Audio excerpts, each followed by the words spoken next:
안녕하세요. 하나님께 우리가 많은 사랑을 받았죠.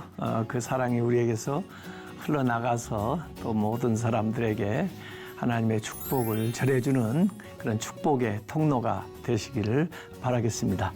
그 쉽고도 조각하게 알차고 재미있게 하나님의 말씀을 가슴 깊이 새기는 소문난 성경교실의 한기채 목사입니다.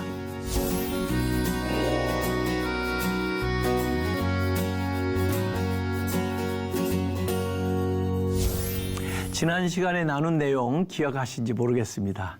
그리하면이라고 제목했지만은 그 부모 공경에 대한 5번째 십계명의 말씀이었습니다. 이 계명은 약속이 있는 계명이기 때문에 부모에 대한 그 존중, 또 공경, 또 봉양 이것에 대해서 하나님이 받으신 것처럼 우리에게 복을 주시겠다 하는 그런 얘기입니다. 오늘은 6번째 이제 계명으로 살인하지 말라인데 그걸 긍정적으로 뒤집어서 생명 존중이라는 제목으로 말씀을 드리겠습니다.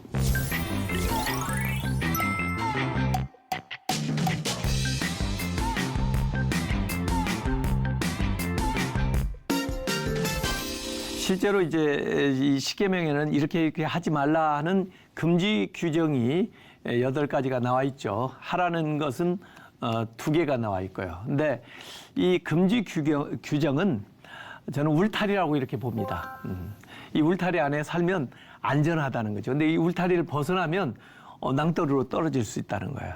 그래서 우리가 하나님이 주신 이 울타리 안에서 자유를 누리면서 안전하게 편안하게 살라고 이렇게 만들어 주신 겁니다. 그래서 이걸 금지하는 것 같지만은 이건 밖으로 넘어가는 그 선이고 그 안에서는 얼마든지 자유롭게 행할 수 있는 여지가 굉장히 많죠. 그래서 이 금지 규정을 긍정적으로 제가 이제 뒤집어서 얘기를 하면은 생명을 존중해라. 그렇게 이제 말씀을 하고 싶습니다. 그래서 이 울타리 안에 사는 사람들은 자유를 누릴 수 있고 안전하고 평화롭게 살 수 있다는 거예요. 그래서 하지 말라고 얘기했지만 이걸 부담스럽게 여기지 말고 오히려 그 안에 있는 긍정적인 의미를 찾고 또 그 안에서 주신 많은 그 자유를 우리가 누리면서 살아갈 수 있다고 하는 얘기입니다. 그래서 6번째 계명 출애굽기 20장 13절 살인하지 말라 하는데 아마 다른 계명은 몰라도 살인하지 말라. 나 살인한 적 없어. 그렇게 모두 다 생각할 것 같아요. 근데 예수님은 그 산상수훈에 보면은 너희는 이렇게 들었으나 나는 너희에게 말한다 하시면서 예수님이 사실은 율법을 주신 하나님이시니까 그 율법의 그 원래의 그 취지 또 의도를 누구보다 예수님이 잘 알고 계실 텐데 그동안 율법주의자들이 그 하나님의 뜻을 왜곡하거나 또 그 원화에 덕지덕지 이제 먼지가 쌓여 있는 그것들을 예수님께서 제거하고 원래 그 하나님의 뜻에 비추어서 그 십계명을 해설해 주시는 대목이 이제 마태복음 산상수훈에 나오는데요. 그 원칙은 사실은 하나님이 주신 의도 그 동기 여기에 비추어서 그 말씀을 해석하십니다. 그래서 옛사람에게 이미 모세를 통해서 살인하지 말라 누구든지 살인하면 심판을 받게 되리라 하는 것을 너희가 들었으나 그러니까 하나님적인 권위 모세보다도 더 권위 있게 말씀하는 거예요. 나는 너희에게 이르노니 자, 이 살인하지 말라는 게 어떻게 시작되냐면 노하는 자, 분노하는 사람마다 심판을 받게 되고 형제에 대해 나가라 이건 욕설이에요. 욕을 하는 자는 공회에 잡혀가게 되고 점점 더 심각하게 되는 겁니다.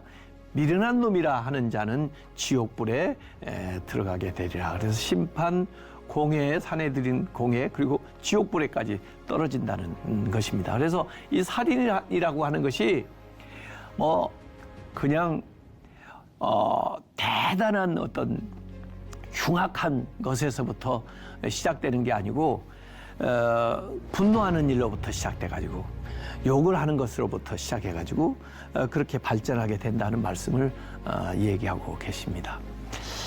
사실 인류 최초의 그 살인 사건은 창세기 4장에 있었습니다. 그것도 참 비극인데요. 어떻게 형이 동생 아벨을 죽이는 그런 사건이었는데 요게요 제사와 관련돼 있었어요. 참 제사 하나님께 드린 예배가 얼마나 좋은 겁니까? 근데 이걸 두고 이 가인은 그 제사가 하나님께 연락이 안 되고 아벨은 제사가 연락이 됐는데 그걸 시기하면서 사실 가인과 하나님의 관계인데 그 가인과 하나님 관계에서 해결해야 될 문제를 왜 그 아벨에게 투사를 해가지고 저 녀석 때문에 저 녀석만 없으면 뭐 이렇게 해가지고 아벨을 시기가 분노로 발전하고 그 분노가 살인으로 이어지는 이런 아주 비극적인 기사가 창세기 4장에 나와 있습니다. 그래서 사실 가인의 제사가 하나님 앞에 연락되지 않은 것은 아벨 때문에 그런 것도 아니고 재물 때문에 그런 것도 아니고 가인이 하나님 앞에 연락되지 않으니까 그가 어떤 제물을 드려도 하나님 앞에 연락이 안 된 거죠.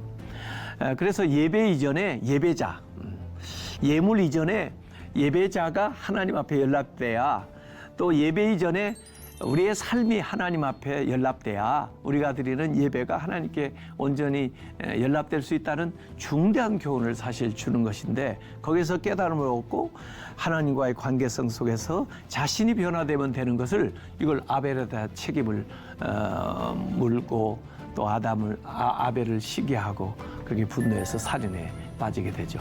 아벨이 하나님께 연락된 것은 아벨이 하나님 앞에 예배자로서 바로 섰기 때문에 그가 드린 예물도 연락된 것이었는데 어쨌든 가인은 최초의 살인자가 되었고요. 아벨은 최초의 순교자가 된 기사가 창세기 4장에 나옵니다. 그래서 그 부모 공경은 사실 가정의 신성을 얘기하고 있다고 하면은 이 살인하지 말라고 하는 것은 생명의 신성, sanctity of life, 생명이 얼마나 신성한 것인가 하는 것을 우리에게 일깨워주는 그런 내용이 들어가 있습니다. 이 영어 단어에 보면 생명이라는 말, life를 거꾸로 쓰면은 스펠링이요, evil. 그래서 생명을 거스르는 모든 것은 악이다. 그래서 생명을 위하는 것들은 선한 일이고 생명을 거스르는 것들은 악이다. 이런 것들을 우리가 생각해 볼 수가 있습니다. 하나님 우리에게 뭐 많은 물질도 주고 시간도 주고 재능도 주지만은 가장 귀한 것은 생명이죠. 생명보다 더 소중한 것은 없습니다. 더구나 우리 인간은 유일하게 하나님의 형상대로 지음을 받았습니다. 다른 동물이나 다른 것들은 하나님의 형상대로 지음받지는 못했어요. 그래서 인간은 하나님의 형상을 반영을 하고 있습니다. 그래서 인간을 죽인다고 하는 것은 인간에게 있는 하나님의 형상을 훼손하는 것이 되는 거죠. 뭐 동물도 생명을 가지고 있지만 그러나 인간이 가지고 있는 생명은 차원이 좀 다른 거죠. 왜 하나님의 형상을 지니고 있는 거기 때문에. 그래서 인간의 생명은 특별한 것일 뿐만 아니라 또 인간은 그만한 책임성을 가지고 있습니다. 다른 생명들을 돌보면서 환경을 잘 보존하면서 그렇게 살아갈 그 책임 의무도 하나님께서 주셨습니다. 예수님께서 요한복음 10장 10절 이런 말씀을 하셨습니다. 도둑이 오는 것은 죽이고 멸망시키려는 것이고 내가 온 것, 예수님이 오신 것은 양으로 하여금 생명을 얻게 하고 그 생명이 더 풍성해지는 것. 그래서 도둑이 온 목적과는 정반대로 예수님이 오셔서 우리에게 생명, 영원한 생명을 얻을 뿐만 아니라 우리가 구원받았는데 이 세상에서도 더 풍성한 풍요로운 삶을 얻도록 위해서 오셨다고 이렇게 말씀을 하셨습니다. 그래서 우리가 서로 돌보고 서로 관심 가지면서 물질보다도 다른 어떤 것보다도 생명을 우선시하는 그런 가치관이 필요합니다. 근데 세상은 생명을 경시하는 풍조가 많잖아요. 생명 경시.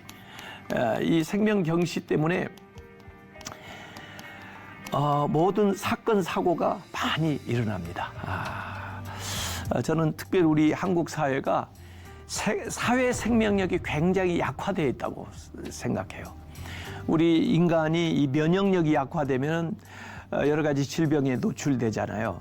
근데 사회 생명력이 약화되어 있기 때문에 사건 사고가 많이 일어난다고 봅니다. 그래서 생명을 존중하는 운동을 일으켜서 사회 생명력을 강화시켜야 면역력이 있으면 질병에 침투되지 않는 것처럼 사건 사고로부터 사람들을 보호하고 나아갈 수 있다, 이렇게 생각합니다. 이 슈바이처가 아프리카 이제 선교도 하면서 의사로서도 또 말씀을 전하는 사역도 많이 했는데요. 그분의 사상 가운데 생명 경외 사상, 생명을 존중하는 사상으로 참 유명합니다. 모든 것을 우리의 이웃으로 대하는 거죠. 다른 생명, 사람들뿐만 아니라 동물들 그리고 생태계조차도 잘 돌보고 또 자원들도 잘 아끼고 해서 이 우주에 속한 모든 이제 온 생명이 다 건강한 그런 우주를 만들어 가도록 우리가 노력을 해야 됩니다. 이 생명의 주권은 하나님께 있습니다. 생명의 원천이 주께 있사오니 시편에도 그렇게 고백하고 있는데요. 그래서 하나님이 우리의 모든 생명의 주인이시다. 내 생명조차도 내 마음대로 할 수가 없다. 내 생명도 하나님이 주인이시다. 이런 사상이 성경에 들어가 있습니다.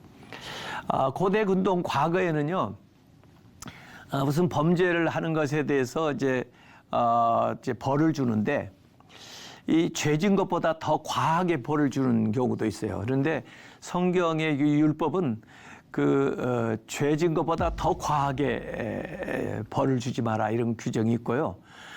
또 더구나 이 물질을 손해를 입혔는데 생명으로 갚게 하는 그런 법이 없습니다. 왜?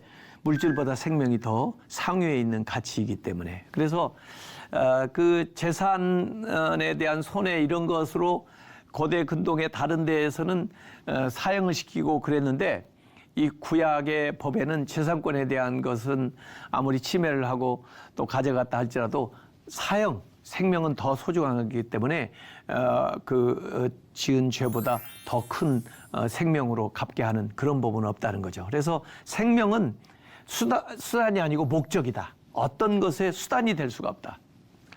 어떤 종교 보면은 무슨 목적을 이루기 위해서 생명조차도 그냥 수단으로 여기는, 그렇게 해서 무슨 자살, 테러를 한다든지 뭐 이런 것들이 있는데 그건 생명을 수단으로 삼는 건데 성경은 그럴 수가 없다고 분명히 이 얘기하고 있습니다. 자, 살인하지 마라 하는데 이 살인하는 게 직접적으로도 살인할 수도 있지만 사실은 간접적인 것도 있습니다. 그래서 우리가 내가 하는 행동과 또 정치하는 사람들은 정책과 이런 것들이 다른 생명에 미치는 영향을 항상 생각하면서 생각을 해야 됩니다. 그리고 우리에게는 육체적인 생명도 물론 있지만은 이 정신적으로 남을 죽이는 경우도 있어요. 악플 같은 거 달아서 사람들에게 고통을 준다든지 뭐 이렇게 잠을 자지 못하도록 그렇게 한다든지 이런 것들은 정신적인 것이고 또 더구나 영혼 실족하게 하는 영혼의 죽음에 이르는 이런 것들도 우리가 생각해서 우리 인간의 생명은 이 총체적인 것 모든 것이 다 망라되어 있는 것이기 때문에 그 생명에 미치는 영향들을 생각하고 살아야 됩니다. 그래서 살인뿐 아니라 자기 자신을 죽이는 자살, 또 우리나라도 이제 사형을 집행하지 않고 있어서 실질적으로 이제 사형 금지 국가가 되고 있습니다만은 물론 흉악한 일들을 한 사람들 많이 있죠. 그러지만은 무기징역 또 사회적인 비용이 든다고 그래가지고 사형을 시키는 경우도 있고 그러는데 이것도 우리가 생명을 존중하는 생각을 해야 됩니다. 테러라든지 고문 전쟁, 핵무기, 핵폐기물, 산업재해, 화학무기, 낙태, 인간 복제, 실험관 악의, 잉여 수정란을 폐기하는 거, 배아줄기세포 연구, 안락사, 기근, 산업 쓰레기, 생물 멸종 이런 것들도 사실은 그 살인하지 말라에 포괄적으로 다 포함된다고 생각을 해야 됩니다. 지금 와서는 탄소 배출하는 거, 각종 학대, 악플, 각종 폭력들도 여기에 해당된다고 볼 수 있습니다. 왜냐하면 예수님은 그 미워하는 거, 분노하는 거, 욕하는 것도 광의적으로 그 살인하는 것으로 간다고 말씀을 하셨기 때문에 이것들도 우리가 생각하면서 나가야 된다 하는 거죠. 자, 우선 우리가 인간의 생명은 언제부터 시작되나, 이게 이제 낙태 문제에서 굉장히 중요한 이슈인데요. 우리나라 현실적으로 지금 태어나는 아이보다 거의 4배 아이들이 생명의 빛을 보지 못하고 가장 보호받아야 되고 가장 안전해야 될 그 어머니의 그 자궁에서 강제적으로 또 그것도 부모에 의해서 이렇게 낙태되는 현실은 굉장히 슬픈 현실이라고 저는 생각을 합니다. 인간의 생명은 언제 시작되느냐? 수정되는 순간부터, 태아에서부터 사람이라고 볼 수 있습니다. 그걸 어떤 사람들은 이 태어나는 시점부터 사람이라고 볼 수 있다. 그래서 그 엄마 이 모태에 있을 때는 어머니가 자유롭게 할 수 있다 이렇게 생각하는 사람도 있습니다만은 실제적으로 이 배 안은 엄마하고 독립된 유전자를 가지고 있는 이 46개의 염색체를 다르게 지니고 있는 생명이라고 볼 수 있고요. 그 생명이 어머니의 모태 안에 있다고 보는 것입니다. 그래서 사실은 생물학적으로 과학적으로 말하는 것과 우리 성경에서 얘기하는 것이 다르지가 않습니다. 생명의 시작은 어머니의 모태에서부터 시작되고 그 과정이 하나도 끊임없이 연속적으로 진행되면서 이 태아가 이제 영아가 되고 어린아이가 되고 그리고 이 장성한 사람 노년으로 전체 이렇게 이어나간다는 거. 그래서 이 태아를 존중하는 사상이 우리에게 필요하고 또 신앙인으로서는 이 태아 낙태하는 것에 대해서 반대하는 입장을 분명히 밝혀야 되는 거죠. 또 이 안락사 문제도 그렇습니다. 치료를 더 이상 이제 무의미하다 해서 치료를 중지하는 경우는 있을 수가 있어요. 그러나 어떤 경우든지 의사가 개입하든지 자기가 의지적으로 그러든지 그 죽음을 앞당기거나 죽음을 초래하는 행동을 하는 것은 자살이든 안락사에 해당하기 때문에 우리가 그것은 반대해야 되는 거죠. 그 하나님이 주신 생명은 어떤 생명이든지 다 신성하고 존귀한 것입니다. 대개 이제 삶의 질을 따지다 보면은 이런 정도의 이런 삶의 질에 처해 있으면서 살 필요가 있을까 생각하는데 이 세상에는 장애를 가진 분도 많이 있고 또 남의 돌봄을 받아야 될 분도 있고 또 어린아이 모든 생명들이 다 동일하게 존중돼야 되고 신성한 것이다라고 하는 것을 우리가 생각을 해야 됩니다. 의사에게 살릴 의무는 있지만은 죽일 의무는 없습니다. 의사가 치료하는 의사죠. 그래서 의사 조력, 안락사 이런 것들 반대합니다. 우리에게도 살 권리가 있는 것이지 죽을 권리가 있는 게 아닙니다. 내가 자살할 수 있는 권리가 있는 게 아니에요. 하나님이 주신 생명은 하나님의 것이기 때문에 살아가야 된다 하는 거예요. 그래서 하나님이 주셨다는 것 때문에 신성한 거고 어떤 경우에도 존중받아야 되고 또 어떤 실용적인 어떤 중요한 일을 하기 때문에 그 사람의 생명은 소중하고 또 이 삶의 건강의 그 조건이 좋다고 그래서 삶의 질이 높다고 그래서 살 만한 가치가 있고 그러지 못하면 살 가치가 없다. 이렇게 실용적으로 효용성에 따라 판단해서는 안 된다 하는 얘기입니다. 그래서 우리가 안락사, 소극적이든 적극적이든 안락사와 치료 중단은 분명히 구분을 해야 됩니다. 이제 최근에 와서 자기 의향서를 미리 기록을 해가지고 이 치료가 무의미할 때는 더 이상의 치료를 중지해 주십시오라는 치료 중단을 서약하는 경우, 밝히는 경우가 있습니다. 본인이. 그렇게 해서 치료 중단하는 경우가 점점 늘어나고 있는 통계가 나오고 있는데요. 치료 중단은 허용될 수 있다고 말할 수 있습니다. 왜냐하면 치료의 한계를 이제 인정하는 거고 우리 인간의 이제 할 수 있는 이제 모든 노력이 끝났다고 하는 것을 우리가 받아들이는 것이기 때문에 그러나 안락사는 직간접적으로 의사가 죽음을 가져오는 것들은 좋지 않다 하는 거죠. 그래서 요새는 이제 호스피스 사역이 중요한데 죽음의 과정을 같이 하면서 돌봐드리는, 그래서 좋은 죽음을 맞이할 수 있도록, 준비된 죽음을 맞이할 수 있도록, 또 다른 사람에게 선물이 되는 죽음을 맞이할 수 있도록 그렇게 마지막에 사역을 잘 신앙적으로 하는 것이 필요하다고 하는 거죠. 우리나라 그 사망 원인, 제가 이제 자살에 대한 것들을 조사해 보니까요, 2011년에는 우리의 사망 원인 가운데 자살이 4번째 들었습니다. 근데 2021년 들어가니까 그래도 여전히 자살은 5위에 해당하고 있습니다. 그러니까 사람들이 죽는 여러 가지 것 가운데 자살이 저렇게 들어있다고 하는데, 실제로 제가 조사를 쭉 해보니까 자살률이 노인으로 갈수록 더 많아집니다. 그런 것들을 우리가 볼 수가 있어요. 그래서 자살도 자기 생명을 내 거다 생각하고 권리다 그렇게 생각하는 의식을 성경은 반대하는 거죠. 이 대학생 최근에 621명을 대상으로 해서 죽음에 대해서 조사를 하면서 자살 생각해 본 적 있냐 이랬더니 60%가 그렇다고 대답을 했는데, 무엇 때문에 이유를 물어보니까 취업난 20%, 성적이 안 나와서 19%, 이성 친구 문제 때문에 14% 이런 거.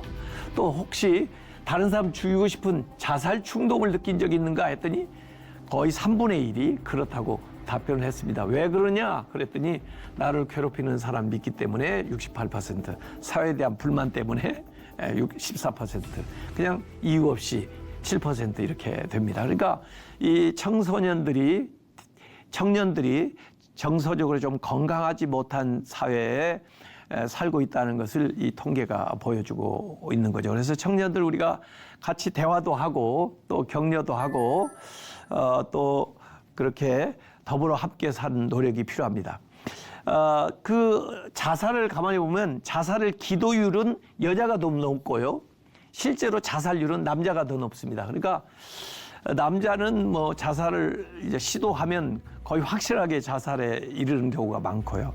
여자는 시도는 했지만은 죽음에 이르지 않는 경우가 많다는 건데, 이건 상대적으로 어떻게 보면은 나는 정말 죽을 만큼 죽고 싶을 정도로 이렇게 힘들고 어렵다 하는 것을 이야기하는 반증이라고 볼 수가 있습니다. 그래서 나를 좀 도와달라, 내 처지가 이렇게 어렵다, 내가 억울하다, 그런 것들을 보여주는 거예요. 그래서 우리가 그분들을 잘 살피고 또 그런 징후가 있는가를 미리 살펴서 같이 함께 하면서 돌봐주고 상담하는 노력이 필요하다 하는 이야기입니다. 그래서 살인하지 말라 하는 것은 단순히 죽이지 않는 것으로서 이 계명을 지키는 것이 아니고 우리의 생명이 얼마나 귀한 것인가를 우리가 깨닫는 거고, 더 적극적으로 모든 생명 가진 것들을 내 가족처럼 돌보는, 이웃을 사랑하는 것으로 나아가야 된다는 거죠. 그래서 기독교 복음은요, 예방도 하고 치유도 하는 것입니다. 그래서 이미 잘못한 것은 이미 낙태를 하거나 그랬으면 어떻게 해요? 치유해 줘야죠. 그걸 정죄할 수는 없는 거죠. 정죄만 할 수도 없는 거고요. 그러나 그런 경우에 있거나 그런 고민을 하는 사람들은 이 말씀을 통해서 우리가 그러한 일을 행하지 않도록, 그러한 경우에 처하지 않도록 예방하는 것이 굉장히 필요합니다. 그래서 우리 사회 생명력을 높이기 위해서 여러 가지 교회에서부터 중심이 돼가지고 생명운동을 일으켜야 됩니다. 생명력을 강화시키기 위해서 우리가 운동을 하듯이 쓰레기 버리는 것부터 좀 낭비하는 거 줄이고요. 또 이 자연 환경, 또 여기 그 탄소 배출 같은 것도 좀 줄이고요. 재생 에너지 사용하고요. 뭐 이런 생명 운동을 점진적으로 벌려 나갈 때 이 사회 생명력이 강화되고, 그래서 우리가 건강하게 살아갈 수 있고 또 사건 사고를 예방할 수 있는 그런 삶을 살 수가 있다고 하는 이야기입니다. 그래서 살인하지 말라 이 계명은 비단 그 죽이지 말라 하는 그 이야기뿐 아니라 또 과거의 십계명으로 끝나는 것이 아니고 오늘 우리 삶에 있어서 생명 운동을 일으키는 그런 말씀이 되어야 되겠습니다.